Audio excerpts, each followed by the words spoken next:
Okay, I'm really excited to be making this video. Hi you guys, my name is Kambri. If you're watching this video, you probably don't have any idea who I am, but my name is Kambri Wilson. I'm just gonna be going through the books that I've read the past 6 months, January to July, because I'm gonna do a separate wrap up for August and September, so that we'll be all caught up on our book wrap ups.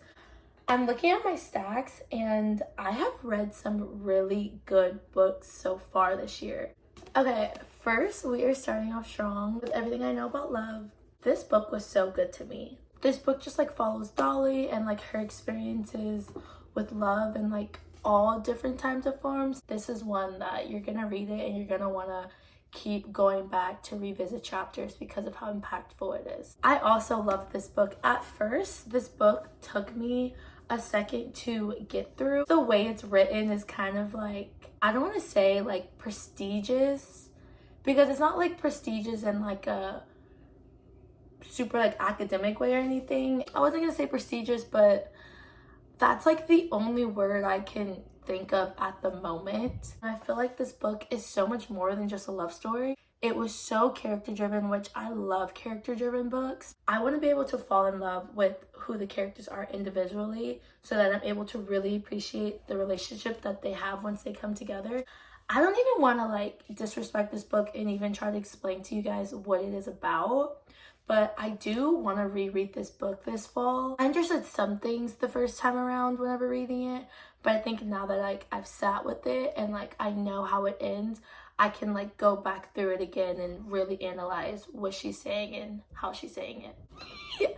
And then I read The Final Offer. This is the third book in the Dreamland Billionaire series. That series is one of my favorites. I think I read them early 2022, I want to say, and I fell in love. I fell in love with Declan, I fell in love with Rowan, and in this book you fall in love with Cal. I knew as soon as she said that all three brothers were gonna get a book, I knew that he was gonna be my favorite, and this book did not disappoint me, you guys. This is a second chance romance. How this whole Dreamland Billionaire series works is all three brothers, they have a task that they have to complete before they're able to get their inheritance from their grandpa.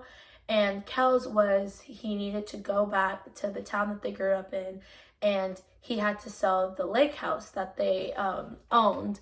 But the problem is Lana, she lives in this lake house and she's yeah, and I'm not selling it. Joke's on him because both of their names were on the agreement, so they both have to agree to sell this house or else it's not going in the market, and if he doesn't sell it, he doesn't get his inheritance. I enjoyed this book so much and I was so sad that this series is over. Lauren Asher is coming out with a spin-off kind of series, based in Lake Wisteria, and that one is, I think it's called The Lakeview Billionaires, something like that. I cannot wait to read it. Finally, I read the entire Dirty Air series. I don't know why, whenever these books were trending on TikTok, I just was not reading them, but I finally gave them a chance, and I would just say out of all four of these, definitely these two are my favorite, the third and fourth, but Santiago's book, Redeemed, this one changed my life. That's so dramatic, but I loved Santiago so much. Maya is Santiago's sister. As soon as we got a glimpse of him in her book, I just knew that I was gonna fall in love with him, and I knew he was gonna be my favorite out of all of them. Chloe and Santiago, they just make my heart soar. I teared up so many times reading this. Trust me, it starts off kind of slow. Maya's book, it's okay, but it's not anything phenomenal. And then you go to the second book, Collided, and that one was cute, but then again it's okay, it's cute, but it's not amazing. And I feel as the series goes on, they just get better and better. Five Survived by Holly Jackson. Holly Jackson also wrote the Good Girl Guide to Murder series, and I love that series in 2021. That was one of my top series that I read that year. And this one, I remember I was at the bookstore and I just came across it, not heard of this, but it had just come out. As soon as I started reading this book, I could not put it down. I literally read this entire book in one sitting. Granted, it's YA. It's a YA mystery, so YA always reads pretty fast. It's about this group of friends. They go on spring break and they choose to drive an RV on the way to the beach, I believe is where they're going. And they like decide to take a detour, and the detour is a big mistake because as soon as they take that detour, all these things start happening to them, and then they're like trapped in this RV, and they basically like have to try and figure out a way to survive without like dying. And it's called Five Survive, so there's 6 friends, only 5 survives. Me from the beginning to the end. You guys. I feel like in the beginning, it's not necessarily slow, but they're like world building, so you're just like trying to get to know the characters and like the ideas. But once you like get into the story, it flies by. Like, it just flies by. This book was so good. The way this book ends is crazy. And I remember as soon as I finished this first one, I wanted to immediately start the second.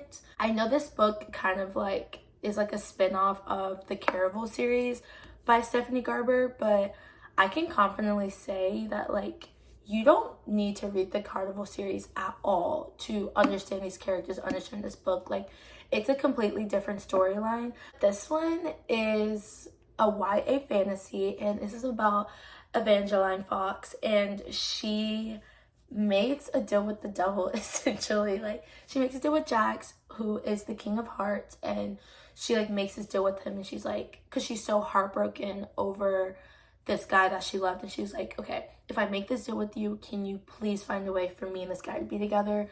Of course, there's always going to be a loophole. He's like, yes, I'll make the deal with you. Boom, loophole happens. Her whole life changes.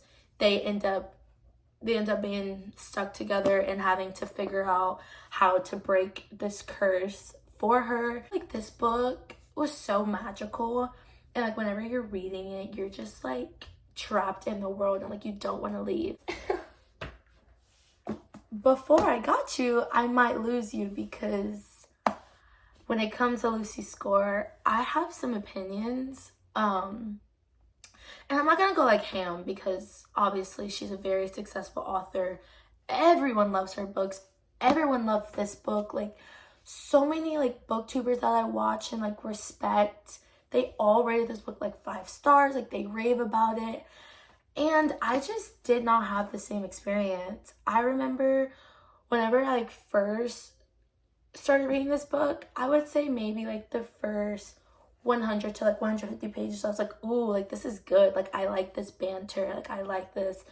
And then once I got to like around 200 pages, I was like, what's the plot again? Like, what's the story supposed to be about? What's even going on? Are they just like together now? Like, are they just like sleeping together? Because I feel like once I got like over halfway, all of it was just smut. Like, which, don't get me wrong, I love my smut in my books, but the plot was just so heavy at the beginning, and then all of a sudden it wasn't, and it just lost me. And I don't know, like, this sounds so bad, but whenever both characters are like older than the age of like,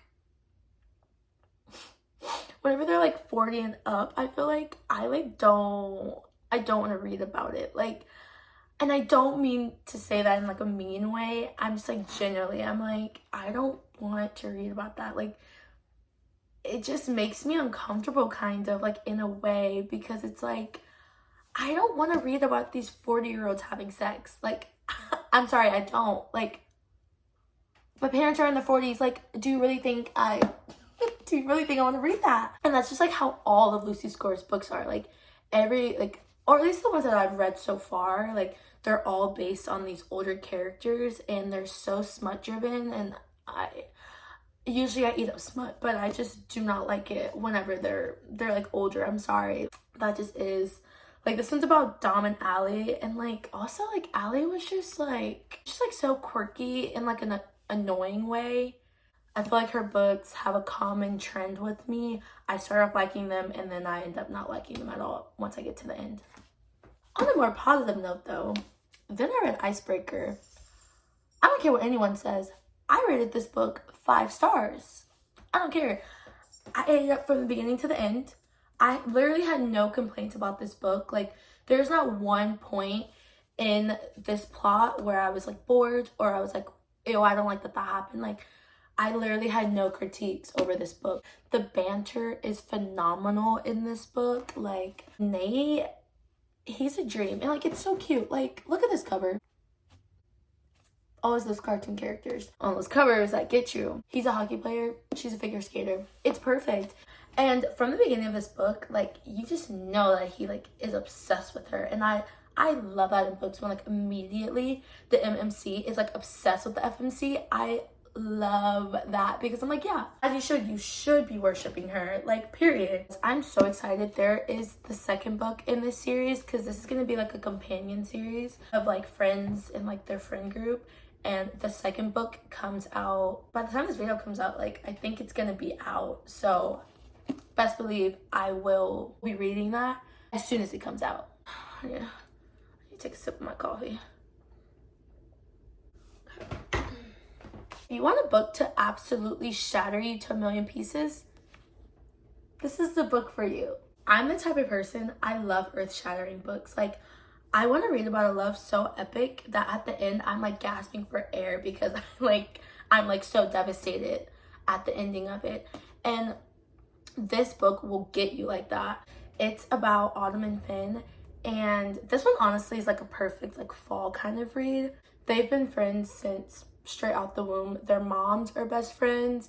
They grew up next door neighbors. Like, they are best friends. They were inseparable until I think they get to high school, I want to say, maybe.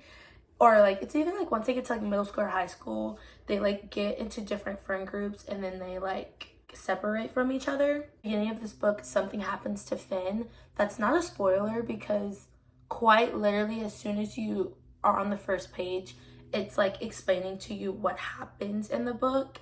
And even though you know exactly what happens in this book and how it ends, it still crushes you. Once you like read the scene that happens that changes the trajectory of her life, you like read the entire book, and the whole book you just get lost in these two characters. You get to the end and you're like, oh my god, I just remembered what happened in the beginning.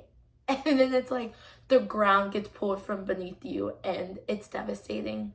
But this book is so good. It took me forever to like be able to like pick up another book. It took me like honestly almost 2 weeks because I was so heartbroken and I was like, I cannot bear to read another book right now. I rated this book 5 stars. The Ballad of Never After. This is the second book to Once Upon a Broken Heart. So you got this one and then you got this one. And I read the second book, and this one is just the sequel to that one. So I can't like tell you guys what it's about because obviously if I tell you what this one is about, it's gonna be a full-on spoiler for the first one. But you just get more of Evangeline and Jax in this book, and it just makes you fall in love with them even more.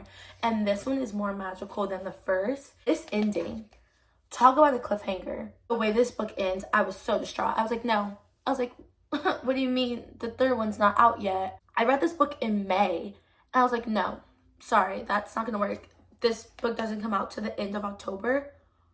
It was May at this point. That was forever from now. If these two don't get a happy ending, I don't think I'm gonna recover. Like, I think that might be the end for me, truly. And then I read Mile High and The Right Move. The third book in this series, Caught Up, also comes out in October, I'm pretty sure. So this first one, didn't really like it. I liked Stevie. Did not like Xander's. I did not like his personality. I did not like the way he treated her. I just don't think he treated her right. I don't think he was a good counterpart for her. Like, she honestly deserved better than him. And this book is thick. And in my opinion, this book could have been like 300 pages shorter. Like, I feel like the plot like finishes like almost 200 pages in, and then you have like almost 300 pages left, and it's like, what could we be talking about for that much longer? And I just feel like this book just rambled on and on and on, and a lot of the stuff that was in this book could have been taken out. And honestly, I feel like I would have more positive view on this book if it was shorter, because I think since it was so long, it made it drag out, and that made me like not like it even more. But Stevie is a flight attendant. Xander's is on the hockey team, I'm pretty sure. Yeah, he's on the Chicago hockey team, and she becomes like the flight attendant for their private jet. And basically like the whole book is just like them bantering. They become friends with benefits, and it just like takes off from there. This one was okay. Rated it maybe like 2.75. 3 stars on Goodreads. I know a lot of people like this book, but I just didn't feel the same way. Let me tell you what I did enjoy. I need to like calm down because I cannot sit here for another 10 minutes talking about this book too. Liz Tomford, I just want to thank you for writing Ryan Shea. Now he has ruined all guys for me. If any guy that I talk to does not treat me a fraction of how well Ryan Shea treated Indy, I don't want him. I don't want to look at him. I don't want to talk to him. I don't want to breathe in his direction. I love this book. You know what? I'm hyping this book up, and it's worth the hype. I rated this book 5 stars, would rate it 1,000,000. I read this book in May, and it's literally September, and I already want to reread it. Like, it's perfect. Like, he is a basketball player, NBA basketball player. First of all, I already knew I was going to love it because I love basketball, and he is a professional basketball player, and I was like, yep, I already know I'm going to eat him up. And I did. And then Indy is Stevie's best friend. They are both flight attendants, and Indy ends up becoming roommates with Ryan because Ryan and Stevie are brother and sister. I don't think I mentioned that. And Stevie used to live with Ryan, but now that Xander's is with Stevie, Stevie moves in with Xander's, and Ryan doesn't have a roommate anymore. Something happens with Indy to where she has to move out of her apartment, and then she ends up living with Ryan. So then they become roommates, and then it's like forced proximity, and it's just so good. He's such a freaking sweet guy. Like, if you guys love like soft male characters and like books that just like show such a soft like way to love someone, this book is perfect for you. Almost done. And then we have The Happy Place by Emily Henry.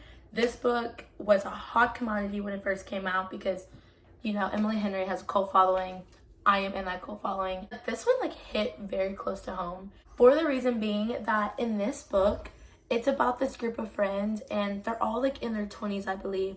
And ever since college, they all were just like always going on these trips together. They were doing all these things together. As they get older, as time goes by, they start drifting apart. So then they decide to go on one last vacation together at the beach house that they always go to. This is also a very character-driven story. I feel like Emily Henry, her books advertise as romances, but I really think they're fiction books. Like, I would put these in the fiction category if I was like working at a bookstore. This book is like the epitome of how it feels to be like through your 20s and like finding love and friendships in your 20s. And this book was amazing. I cried like a baby while reading this book. It was so good. 5 stars. And then I reread Culty by Mariana Zapata because at this point I was like in a reading slump, and I was like in an intense reading slump, you guys. Like for like almost a month, like the month of June, I like did not read because I couldn't. After I finished Happy Place, I read so many good books back to back, and then after Happy Place I was like, how can I read something after reading The Right Move, If You Had Been With Me, Icebreaker, Happy Place, like all these 5-star books that like changed my life. I was like, how could I ever pick up a book again? So I was like, okay, the way that this can be helped is if I reread a favorite book of mine. And Culty is one of my absolute favorite books. It is about Culty. He was a super famous soccer player, and it's about Sal, and Sal used to be like his absolute biggest fan ever, and he ends up becoming the coach of her professional soccer team that she's on. And once she meets him, like her world is turned upside down because she's like, oh, he's actually the worst guy I've ever met in my entire life. And so then it just like follows their like enemies to lovers type thing. Not really enemies, because Sal is such a sweetheart and like she could never hate anyone, but it just follows like them not liking each other to them like respecting each other and then them falling in love. Read this book. If you haven't already, you probably have, because this book is kind of old. Things We Hide from the Light. This is the second book in the Knock 'Em Out series. The first one is Things We Left Unfinished. This series also has a cult following. Like, I remember the first one like blew up. I read that book last year. It was okay. I don't really remember it because I was reading it as I was like moving into this house, so I like don't really remember. But then the second book came out and I was like, okay, like the second book could like redeem whatever. And also like the covers are just so cute that it's like you want to pick them up anyways, even if you don't want to read them. It's like you want them on your bookshelf. So I read this one and I was kind of still in my book slump, but I remember first 200 pages of this book, really enjoyed it. And then as it started going on, I was like, I don't care anymore. Like once I got towards the end of this book, I literally started skimming it because I was like, I just want this book to end. Sloan and Lucian, their book just came out and I don't know if I'm gonna read it. And then I read the Happy Ever After playlist. This book, I generally couldn't really tell you much about it. I know this is also one of those books that people really loved. I don't really know. Like I don't really remember anything. It started off well to where Sloan ended up finding Jason's dog. Jason is like a pop star, rock star. He's like on tour and she ends up like babysitting his dog until he gets back, and they like start this relationship over text where they're like texting all the time 24/7, and then they finally meet in person. And I think I enjoyed the book up until they met in person. Once they met up, it like wasn't as entertaining to me. The like flirting and like the banter that they had over text, that banter was way better than the banter that they had in person. Then I read My Dark Romeo. This book feels like a fever dream. I generally could not tell you much about what happened in this book, but all I know is that this is like one of those very mindless like type of reads, and it's like good while you're reading it, and then the minute you finish it, you have no idea what happened in the book, but you remember it being good. And that's exactly how I feel about this book. One, this cover is absolutely perfect. That's why, like, because this book was available on Kindle Unlimited, but I was like, no, I need to have this physical copy because this book is a masterpiece. Like, I want it displayed everywhere. Like, it's so pretty. And also, Parker S. Huntington, she was the author of Darling Venom, and that is one of my favorite books ever.